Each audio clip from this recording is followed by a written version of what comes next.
It's episode 91 of the Hooks End MMA podcast. We're back, baby. We got a great fight night ahead of us here. UFC fight night. Corey Sandhagen versus Yadong Song. So we're going to be breaking that one down, giving you our best winners, and meeting you at the cashier. And of course, a great guest interviewed this week. We've got Jonny, the Juggernaut Parsons, who won on the Contender Series to secure that contract in last year's season, and he's just getting ready to book his first debut fight in the octagon. So he's going to talk about his career and what's next for him in the UFC. We're going to touch on UFC 279, which was a banger pay-per-view last weekend. Hope y'all checked that one out and saw maybe Diaz's last fight in the octagon.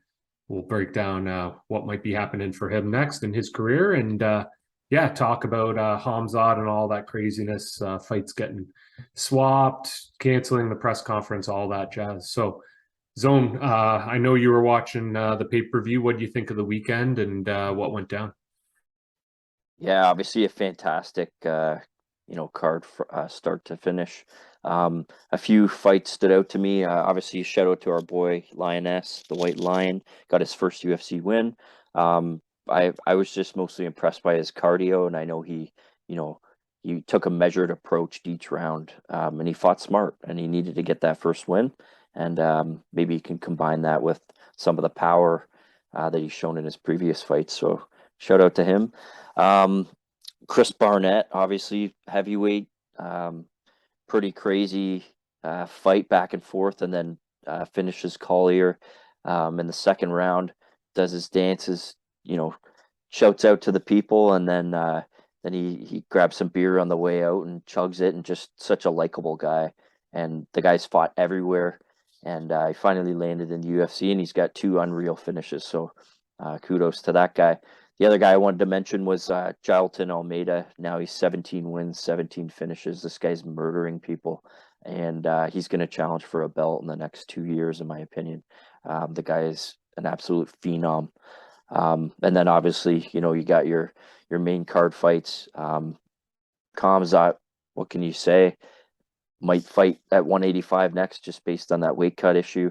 And Diaz, like you said, could be his swan song. But as I saw somebody post today, he maybe is creating a new way for fighters to realize that once you play out your contract, if you play your cards right, you can sign somewhere for big money.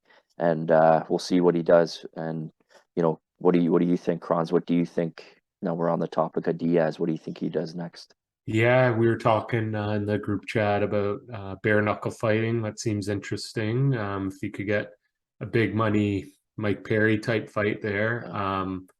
Like to your analogy, it's kind of like NBA, MLB, NHL, you name it, where they're in their contract year. Look at Kadri in the NHL this year, rips it, career year, and then of course signs a huge, 7-year deal with Calgary.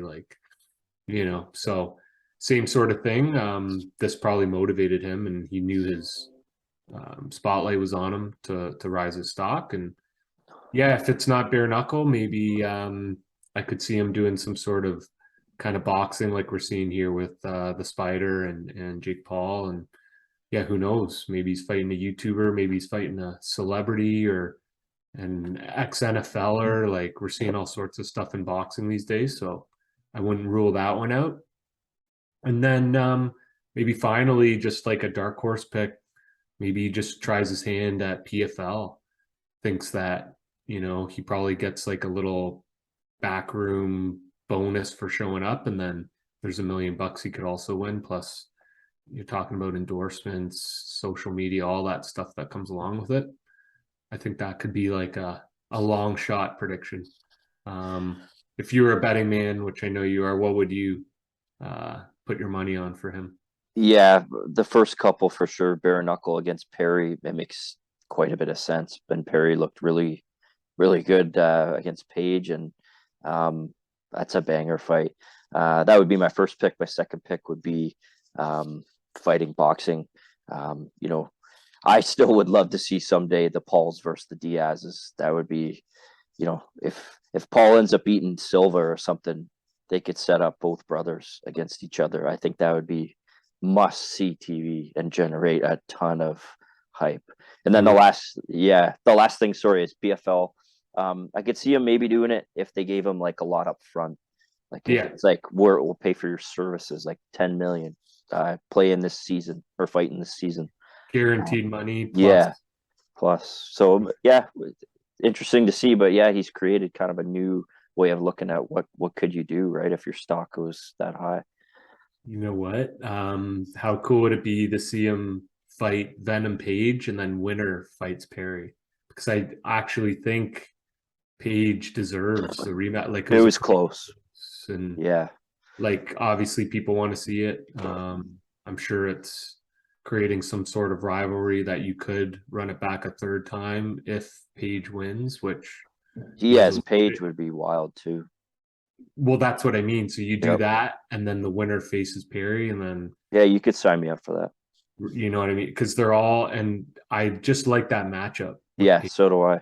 him and Diaz kind of remind me of each other. Yep. Page maybe more so kickbox, right? But the punching range, Movement. yeah, movement, athleticism, It's a sick fight. excellent. Sign me up. So, anyways, something to follow and keep our eye on. And Hamza, yeah, I want to see what's next for him. Personally, think he should be back at middleweight. I mean, he's a giant against a welterweight, just manhandling guys. So, yeah, I think he could easily do that and even go up to like 205, perhaps, if he like bulked up or whatever, right? Yeah. But yeah, that guy's a maniac and a killer, and excited to see him and what comes next. Anything else from 279 you want to shout out before looking ahead, getting ahead of that book?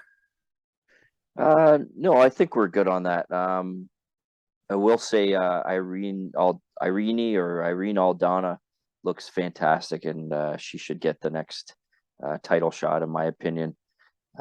Hopefully You in the near talked about future. her before her last win too, I remember, and Yeah, yeah, she's good, man. She's really stringing good. together some wins. And yeah, I agree. I think either title shot or top Number contender. one, yeah, for Yeah. sure. And so, like we said here, fight night, Corey Sandhagen, Yadong Song coming from the Apex Center Saturday. It's an early one, boys. So 4 p.m. Tune in a bit early because we do have some. I don't know if the whole card front to back is, you know, crazy good, but I think there's some sleeper fights along the way. So might be worth a little afternoon sweat. Um, so without further ado, let's get ahead of that book. Zoni, why don't you kick us off with let's start. We like doing the prelims, right? We kind of go start to finish here. So let's try that again. We could even do like selected prelim ones instead of Yeah, all of them. select. We're not going to go through all of them because I Yeah, haven't done the research yet, but yep. I do have my eyes on a couple. Yeah, I would just say the first two fights, Mota and Van Camp, and then Basharat, whose brother got on Contender Yeah. Series and into the UFC this week, and the Great Gravely fight. They're both going to be really good fights, but in terms of betting, I don't want to touch those ones. I'm not sure if you had one of those crons. No, they're not quite pick 'em. Slight favorites each way. I could see an underdog winning. I'm just not sure which one. So, yeah, I would have to do further research or just maybe, not even throw any They're pesos down. they're tough ones. Yeah, that'll be a game time. But the third, Jillian Robertson, Maria Agapova. I know you're a fan of Jillian. What do you think? Do you think she Yeah, walks away? she usually trades wins and losses, and last time out against Aldrich, she was just a little bit smaller than Aldrich. Like Aldrich was a little more had more strength and took that fight. But I think Jillian bounces back this weekend. Agapova is like really, really crafty on the feet, but she did lose on the ground by submission last fight. So Jillian likes to use her wrestling, and she's going to mix that in. And I like her to win by decision, Jillian. So we're looking at minus 150 money line going to the points. Wow, plus 400. I am very surprised to see that. They actually think she's getting the finish, eh? Well, so here's the stat on that, right? Agapova, last 5 fights, all of them finishes. Whether she's lost. She's 3-2 in her last 5. Yep. 3 finishes, and then she got finished twice. So I think that's what's at play here. Because if you look at Jillian Robertson, most of her fights, all but one, 4 of them were decision. Call it a value pick then at that point.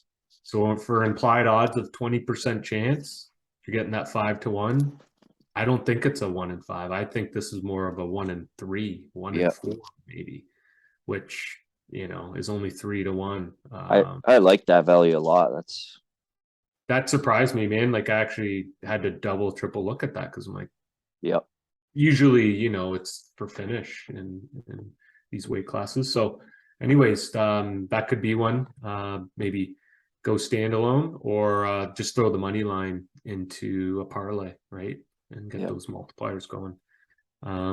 If you are looking at the round betting, I mean, if she gets the finish, like, it's heavily favored round 1, which I don't really think she's that much of that aggressive. But round 3, 12-1 odds plus 1100 could be something. Yeah, that's not bad at all. Could be something. So that's that one. Looking back to the prelims here. Yeah, who are you thinking there?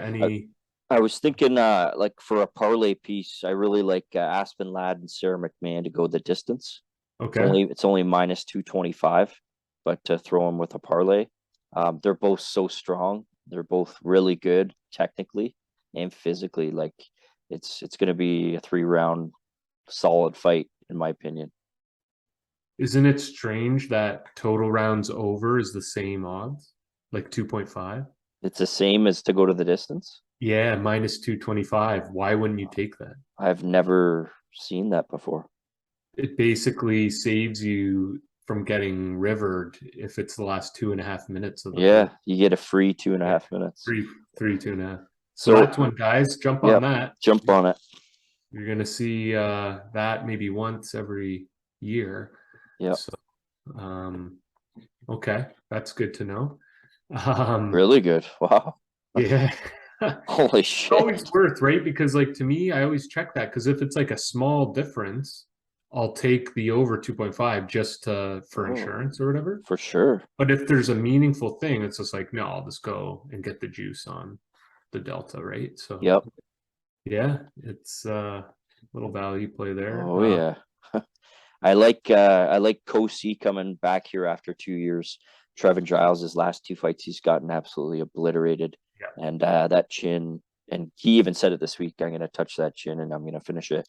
I like him by finish. I like Kosi by finish. And that's going to be paying good. That's going to be paying really good. Plus 300. I guess they're expecting. It says Giles is supposed to win, right? Oh, he's minus 200. Yeah. I just don't know. So Lewis is plus 175 money line, but only plus 300 finish. Yeah. So in my opinion, there you go money line. Money line. Yeah, I agree. Because, like, yeah, you could get some value taking him decision plus 550, but like you were saying, Giles's chin is compromised. He got crushed the last 2. I like the money line there, like you said. Makes the most sense. You know what? Yeah, coming off a loss, the monster definitely wants to get back in the win column. I would say, though, looking at the stats, he is the smaller guy there.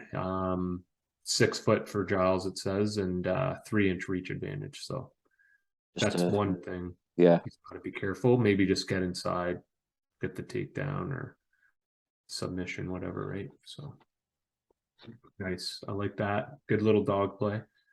How about the Leech, who's hooks an alum versus Pat Sabatini? It's one of my favorite fights on the card for sure. I'm sure it's the same for you. I'm not going to give any betting lines, but I do think, or betting tips, I guess. Pat Sabatini is an absolute animal, and I don't think he finishes Jackson. Could though, but I don't think so. I think he wins. I would take money line. I'm not sure what the decision pays. Click on it. For Sabatini, Plus 125. So this yeah, one's the inverse. The money's going on decision here, the over, yeah, right? yeah. So you might want to go decision here then with the plus money. Yep. That would be my choice. Yeah, I'd do that. Sabatini. So yeah, he's on a nice streak right now, 6 wins in a row. He's fucking good. Yeah, just beat another Hookson alum, TJ Laramie. And Tucker Lutz. That's a good win as well for him. So it's not like he's fighting guys we've never heard of, whatever. Had to win over Tristan Connolly as well. Yeah. Canada killer. I like that pick. You know what though? I think the Leech here, he's been underdogs his last few and he's come out with the win. So like he's dangerous. You do have to watch out. He could sub Pat Sabatini for sure. Actually, that's a lie. He was favorites in his last 3 wins, but it was Pick'em against Kirk. Yeah, Camuella. He did lose to Tapura. That's a tough match for him. But yeah, this is 2 good guys. This is going to be one of the better ones, I would say, on the card. Yep. Definitely the sleep show matchup. Oh yeah. Yeah, Canadian I like in a value upset pick plus 150. Power bar. Yeah, the power bar. I also like Bozer as well. I not sure how the fight's gonna finish, so I would just say money line. Yeah, how about you? Yeah, I like the value there for power bar. Man alive. Decisions plus 500. Finish plus 260. Hernandez is just wild, so if Yeah. Barrio can get him down before the wildness starts, I think he could grind on him. Or if Fluffy maybe gasses himself first round, Yeah. Power bar can just like uses conditioning, uses like power, and just like get on top of him for this last 2 rounds, you know? Yeah, So absolutely. we'll see. That's another nice dog, though. I like the value of the plus 150 money line. Those are always nice. And then, yes, of course, Bozer. I did take him by decision, just kind of liking that. I know he's a high IQ fighter. He uses, the leg kicks, the range, just doesn't go too nuts and tries to get the points, right? So Yep. he doesn't trust the judges, so he does want No. that finish, but finish is only paying plus 120. I don't really like that. Like it's barely double your money. So Yeah, exactly. Yeah. And then moving on to the main card. So we got a couple here to break down.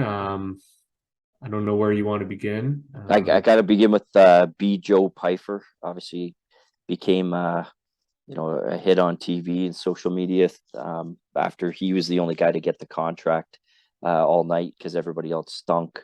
And like the week before, everybody stunk too. Actually, that might not be true. There might be somebody else, but he's got so much talent. I looked, it's minus 450 for money line. I was like, no, doesn't make sense. Minus 250 for the finish. Nope, doesn't make sense. And then round 1 pays plus 100. And that's where I'm leaning towards. This guy's an animal, and Amadovsky's on his way out. That's unreal. Yeah. Crazy odds, right? It's like looking at a Hamza. Oh, that's where I'm leaning, man. He's a killer.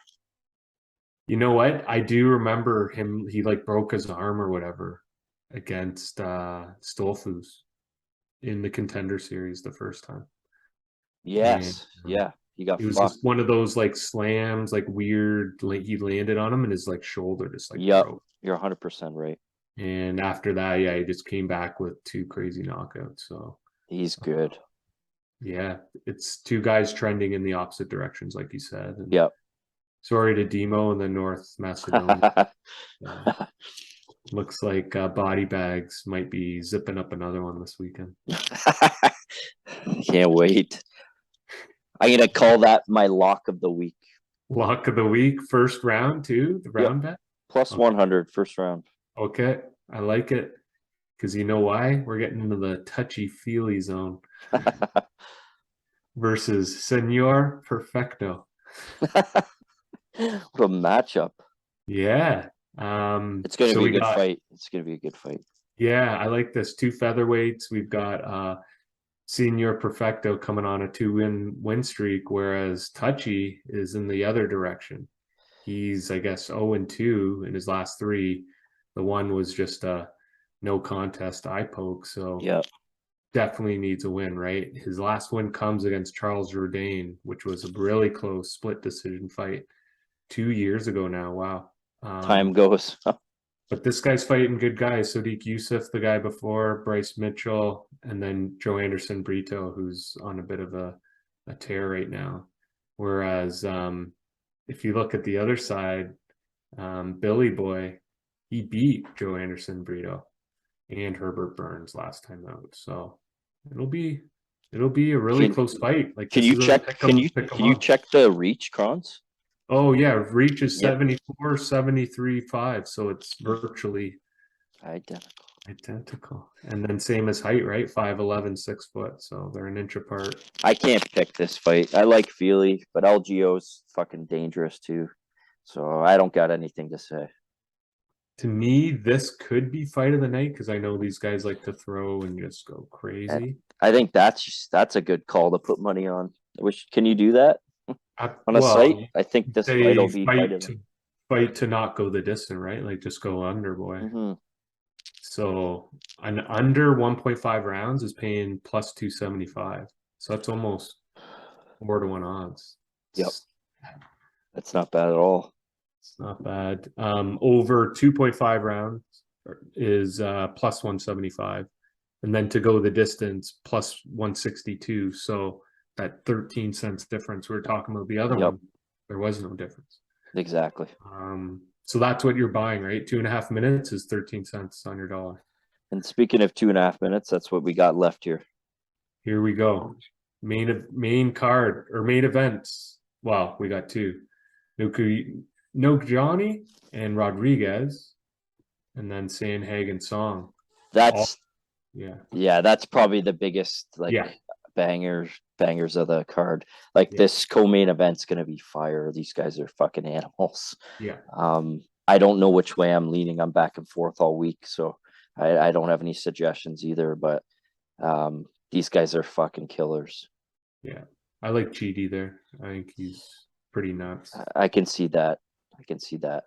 He's really making his name. So 4-fight win streak, and they're all finishes. he's Guy's nuts. Yep. But yeah, we just got a couple minutes. So Sandman versus Yidong Song. Very close fight also, but obviously the Sandman is favored here. Who you liking? Ah, fuck. They're both so good. I don't know, man. I'm 50-50 again. I got no suggestions. I do like it to I don't know what over 2.5 rounds is, but I do like it over that. Doesn't pay good, man. It's minus 275. The overs are paying really bad. To go distance is minus 163. Really, eh? Yeah. I do the over 2.5 just because that's the only thing I can think of, and just put it with 2 or 3 other things. That's the only thing I got. Yeah. I'm liking my official pick here is Sandman by decision. I like that. What's that pay? It's plus 125, so I like the plus there because he's almost minus 200. He's minus 188 bet 365, minus 210 on Tapology. So getting some nice odds here, it appears, on bet 365. So I'm liking that decision, boy. Yeah, man. Well, I'm gonna jump on it with you. We got like 20-30 seconds, so just to wrap it up. Last thing, just wanted to say, rest in peace, Elias Theodore. Horrible to hear that, fellow Canadian. We love you, man, and have have many memories to remember you by. So thanks. Yeah, rest in peace, brother. See you at the cashier. Get it.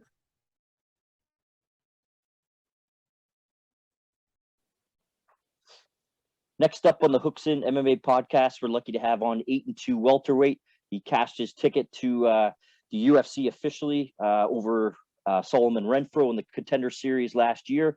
One of the best performances, I would say, over the entirety of the season. And he's got a big fight coming up on February 26th. Jonny, the Paradox Parsons. How's it going today, bro? I'm doing well. How are you? Yeah, good, thanks. Lucky to have you on here. I was excited to talk to you. And yeah, just let's take it back a little bit. Growing up, any other types of sports you got into, and then what landed you in the world of mixed martial arts? The only other sport I competed in, other than MMA and Muay Thai, is BMX racing. Okay. So, like, the pedal bikes. Oh yeah, I have a couple buddies that do it pretty big. Oh, nice. Yeah, man, it's real fun. So, I did that as a kid. I did it for a few years from like, when I was in elementary school, and then I got back into it early high school. And then, yeah, man, I really enjoy it. I think that's where I get a lot of the power in my legs from, is that just all that bicycle sprinting just really, really helped build my legs. That was really the only sport I did growing up before I started training. So that's where a lot of my muscle comes from, is from doing BMX. And I'd have to throw in not only the muscle, but you can't be a pussy or a little bitch if you're riding BMX either. So the fighter mentality is in you, and it's been there for a while, I'm sure. So yeah, just what was it like your first class, like your first introduction to MMA? Yeah, so I had been getting into like a little bit of boxing kids in the backyard after school in high school. What was crazy is that the BMX track like had some kind of issue where someone was supposed to redo the track, and then they got in an argument and they left the track half finished. And so they weren't doing races weekly, and it was like a bunch of stuff going on. So like I wasn't going there after school as much. Yep. And just hanging out with friends and starting getting like, oh, let's put on the boxing gloves, and pretty much I was just kind of boxing kids often after school just for fun. And one day I happened to box a kid that was actually in a gym training Muay Thai. I bopped him up a little bit, and he kind of was like, man, you should come train. But this guy, he talked about the gym a little differently than what it really was. And when I got there, it was like there was very limited like a technique class 3 times a week where we would do some sparring and learn like Muay Thai from a guy from Thailand. But mostly the gym was kind of like a fitness gym. It had some jujitsu, and it wasn't like, there was some fighters there, but nothing big. And yeah, so just kind of jumping into those classes and just kind of, learning how to be a student, and, I stuck with, just that gym and training for 2 years, and then finally got my shot to compete in amateur Muay Thai. And yeah, 3rd round TKO, and then I've just been at it ever since. Yeah, and you got 8 professional wins, and 6 of those by finish, 75% finish rate. So that's obviously what the big shows are looking for, and part of the reason why, even though you got a decision, the show you put on against Solomon Renfro, fantastic. And for me, it was an easy ticket for you to get into UFC. So you got your debut coming up, leading up to the Contender Series bout. You fought for Icon. Just talk quickly about that experience. Oh man, it was great fighting for Icon. Man, those guys, man, they're really good dudes. The first fight I took for them on their debut show, I was set to fight Tyler Hill, and I think they were bringing me in there to lose. And after I finished him in the first round, that promotion, we kind of became friends. And then not even 30 days later, I stepped up 9 days notice to replace somebody on their Mexico card. Yep. And then I think that was Icon too. So it was the very next show, 9 days notice. I took that fight at 95. It was a catch weight at 195. It was supposed to be 85. And then like last minute, they're like, oh, he'll do 95. But the guy was originally supposed to fight 205 that night. But yeah, man. And then, I finished that guy.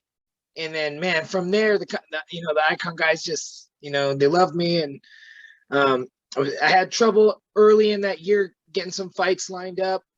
And then, eventually I got another opportunity on Icon in June. I finished that guy with a head kick in the second round. And then that kind of led me into my Contender Series opportunity. Yeah, and they're lucky. They're lucky to have you. They're lucky to scoop you up and give you that shot on Contender Series, because I'm sure there'd be some other promotions knocking at the door there with 3 straight really nice finishes. So yeah, you got your debut on the 26th coming up here. You're fighting Michael Gilmore. Have you looked at any tape? What do you think about him as an opponent, and how do you think you stack up against him?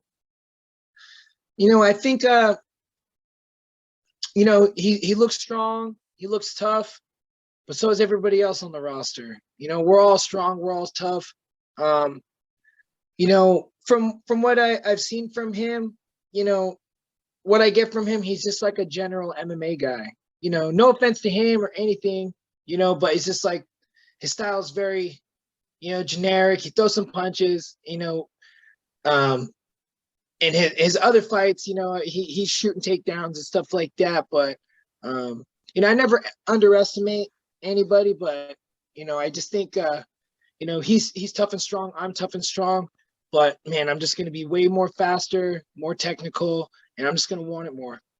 Absolutely, and you're the only welterweight fight on the card, and that division obviously, it needs some new blood. You got Usman and Covington at the top, obviously fought multiple times, and then you got some guys that have been around, but they need some new blood. They do have some. You got a big fight this weekend. I'm not sure if you follow some of the names, but Shavkat Rakhmonov and Carlson Harris, that'll be a really nice fight on Saturday for guys that are trying to get into the top 15. So very, very excited to see you moving forward here with your skill set. As I said, they need new blood there. So yeah, pumped for that. And yeah, you're representing Syndicate, I see. And is that who's going to be in your corner on the 26th? Yes, sir. Awesome. And yeah, I know you said you like BMX, and is there anything else you like to do outside of training and that just hobbies, shows that you watch, any of that kind of stuff? Man, I'm a big Star Wars fan. So right now I'm really liking the Book of Boba Fett. Yeah, I was going to ask you. I like shows that kind of, it started off kind of slow, but man, it's just been getting better every episode. And I'd rather have it be like that than start off really good and start to go downhill. Yeah. So yeah. I'm also like I'm a little bit of a gamer. It's kind of like I'm not as much of a gamer these days. I got 3 kids. I got a lot of responsibilities and stuff. But when I do get a chance, I like to play games. Like even, me and my kids. So I have a 5-year-old, a 7-year-old, and 8-year-old. Oh yeah. We'll squad up and play Fortnite, and like we'll get dubs. So like there we go. Sometimes I'm like the kids, because like we're trying to sneak a match in before bed, and like there's been so many times where like we just get that W, and then like the kids are like, all right, we can go to bed. Yeah. But sometimes when like we get that 2nd place or 3rd place, the kids are like, Daddy, let's go, let's play another one, because we almost had it. And I'm just like, no, we got to go to bed, kids. Yeah. So yeah, I kind of like, I don't really go too much out of my way to play games by myself these days, because I just don't got time. But sometimes I'll take time out of my day to play like a match with the kids. Yeah, no, incorporate the kids as well. That's amazing. I'm a basketball coach myself, so any practice that we have, we always finish on a make or a score. You can't end it by missing or ending it without someone winning. So you getting that first place with your kids there, that's number one for me too. You got to end it on a positive. Just to finish up here, 1 minute between round segment, I'll ask you a question. You give me your best answer, okay? Yes, sir. What's the favorite spot of yours that you've traveled to in America? Oh man, my favorite spot.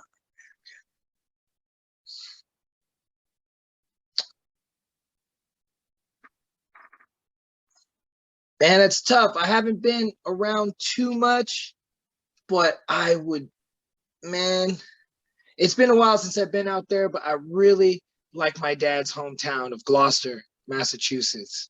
Awesome. I don't get to go to the East Coast too much. My 2nd place might be like Colorado, Yeah. Colorado's pretty nice, but man, California's kind of nice too, Yeah, bro. yeah. You know, it's pretty nice out there. Yeah, for sure. But yeah, definitely like, my dad's hometown, Gloucester. I really like it out there. It's beautiful to me. Which episode of Star Wars was your favorite? Oh man, Empire Strikes Back. Yeah. And then Revenge of the Sith, hard second. What about your favorite video game? Oh man, so there's this old series, and I'm just gonna go with Star Wars. Man, I there's a lot of video games I like, but man, there's this Star Wars series. Back in the day, it was like a first-person shooter, but like when you whip out your lightsaber, it'd be like third person. It's called Jedi Knight. Okay. And it was just, man, it's back in the golden age of gaming. Now it's like there's so much focus on making the games look pretty, but then the games aren't very deep. Yeah, I agree. So like all their effort goes into making the visuals and fixing all the visual bugs and stuff, and then you got a shallow game with not that much. But man, Jedi Knight was a real cool game. There was three of them, but primarily played the second and third one, and it had like some follow up to the story of Luke Skywalker and things that he was doing after the original trilogy, and I really liked where they took the story and everything, and I was always disappointed when like Disney bought it and like all the expanded universe material kind of got pushed to the side, and then the freaking lady at Lucasfilm had the nerve to say they didn't have any material to work from. That's why they did such a terrible job on the new trilogies. They said, "Oh, we didn't have no material to go by." I'm like, "What are you talking about? There's so much material." So now I'm happy that Star Wars is in some good hands right now. They're coming out with some good content, and yeah. And they got to, I think, in the future here, we got to get some sponsors for the Paradox here, and maybe he can use his intricate, deep thinking and help the storylines. Does that sound good? Yeah. Oh, yeah. Well, did you see on Contender Series, I had the little Jedi braid. I did see that. It's fantastic. Hanging out. It's fantastic. But yeah, so I know I'm still the Paradox some places online, but let me run it down. When my opponents stand in front of me, they got an important question to ask themselves. Are they going to slug or not? They call me the Sluggernaut. All right. Yeah. Let's So, go. you know what I mean? The Paradox has a lot of meaning, but I think that's going to transfer into my Muay Thai brand, Paradox Muay Thai, as I, building myself and building my brand as I grow. But yeah, UFC officially has me as the Sluggernaut. So all right, the Paradox brand is a Sluggernaut in itself. So we'll go with that. Yes, sir. Just to finish up, a couple of your favorite mixed martial artists of all time. Jose Aldo, Anderson Silva. I like Alan Belcher. Yeah, he was solid. I like Alan Belcher. He's doing bare knuckle now, no? Yeah, I saw that. That's good for him because I know he's having issues with his back for the longest time. Yeah. So yeah, I'm happy for him. Very solid. Yeah, and then, man, so those are some guys. If I even go further back, man, I love Mirko Cro Cop. Right kick hospital, left kick cemetery. Man, and then man, I was a big fan. I'm like a huge fan of all the Pride fighters. So like Shogun, man, all those guys that used to fight in Pride, Vanderlei, all those guys, man, I love those guys. He was crazy that, I was training at Vanderlei's gym for a couple years. And like I used to spar him like twice a week, and you know how he fights? That's how he spars. Yeah. So man, it was just, man, it's so cool. Like being in Vegas, man, I've got to train with so many great people. Man, it's just like I feel blessed to be out here. And it was just by chance. My dad was in the military. He got stationed at the Air Force Base that's out here, and he retired out here. And then, and it's just like, man, I feel so blessed. It's fantastic. Any sponsors, shout outs, or social media just to finish up here? Yeah, Drink Stacks.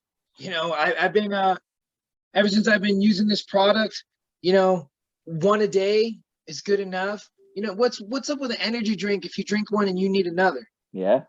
Useless. You know what I mean? Or you crave another. It's like all that stuff is like fake energy. Man, like Stacks, It's a nootropic, and man, it keeps me focused. Man, it helps with so many things, and it's nice to be able to drink something, believe it's going to give you a boost, and actually feel like it's helping, and not crave another boost later. You know, how often do people go for that second cup of coffee or that third cup of coffee? Like, man, I'm 1 stacks in, I'm good the whole day.